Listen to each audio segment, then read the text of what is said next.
Hello friends, this is Ben Pierce, Senior Pastor at Fuquay-Varina Baptist Church, coming to you from 301 Studios as we count down the hits on our Psalm playlist. Yes, this week it is number 21 on our playlist, and it is Psalm 4. Now, if you'll think back 2 weeks ago, we were on Psalm 3 for number 23.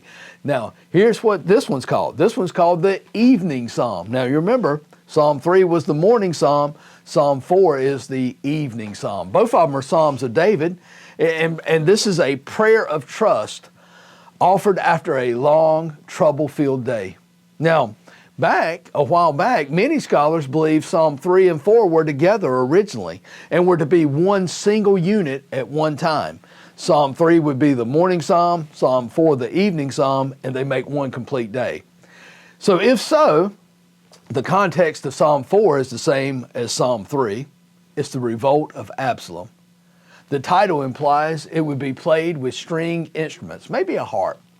Confidence in God, and here's what you'll need to know about Psalm 4. It's confidence in God during a time of need. You see, Psalm 4 is all about God's sovereignty. What's that word sovereignty mean? That's God's rule over everything for His glory. And even when the wicked prosper, remember, God is in control. This is the central message of Psalm 4. God is in control. So here we go. David is crying out to God for relief. So we have David's request in verse 1. David calls out to the Lord. In the midst of trouble, David knows where to go, just like Psalm 3.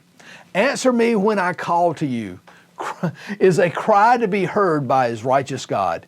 It's not an appeal. That's not something braggadocious of God, you owe this to me because I'm so good. No, it's an appeal on God's righteousness.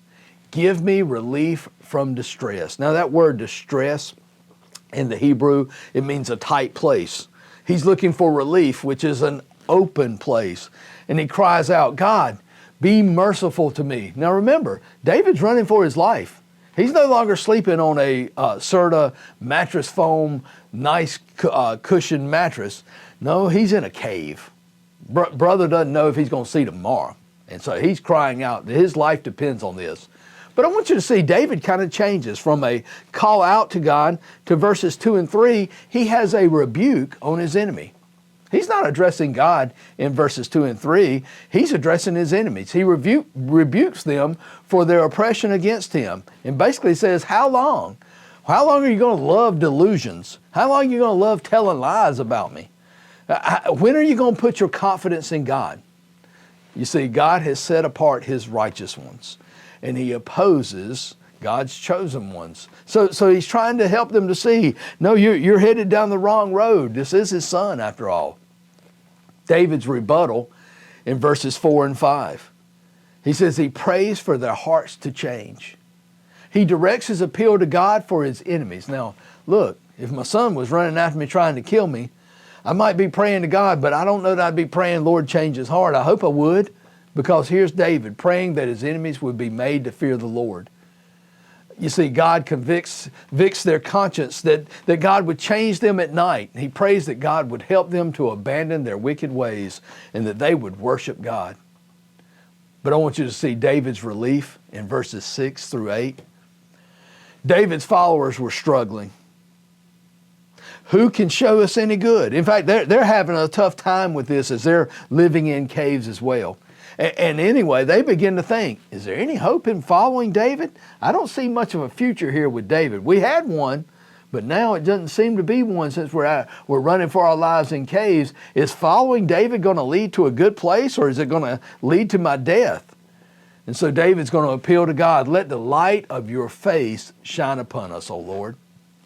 He is calling for God to bless his supporters, to bless him with his grace. Fill my heart with joy. Before prayer changed the circumstances, this prayer had changed had changed David. I love that. Before God had moved and changed the circumstances, David's heart has already been changed. He goes from anxiety to assurance. Now, verse 8 is a powerful verse. Lay down in peace. God alone makes me dwell in safety. He's a calm contentment. Let me ask you something. Do you get a good night's rest, or is your mind just all over the place?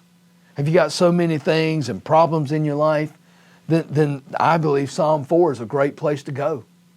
A few lessons we can carry from it.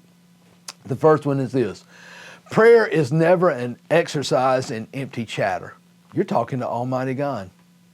Prayer is an overflow of a personal relationship with Christ. Another lesson from Psalm 4. Who are you going to trust during troubles? I want to end the quote from Charles Spurgeon, famous pastor, probably the most famous pastor of all time. He says this: the sovereignty of God, God's ultimate control of everything you find yourself in. So trust this. When you find yourself in trouble, God knows about it. He knows what's going on. But the sovereignty of God is the pillow upon which the child of God rests his head at night, giving perfect peace. Yeah. Instead of worrying yourself to death, trust in God's sovereignty, trust in God's faithfulness, and call out to Him, lean on Him, and I promise you, you can find peace. Because when your mind is fully set upon Him, He gives perfect peace. Until next time, looking forward to the next countdown as we get into the top 20. I'll see you next Tuesday. God bless.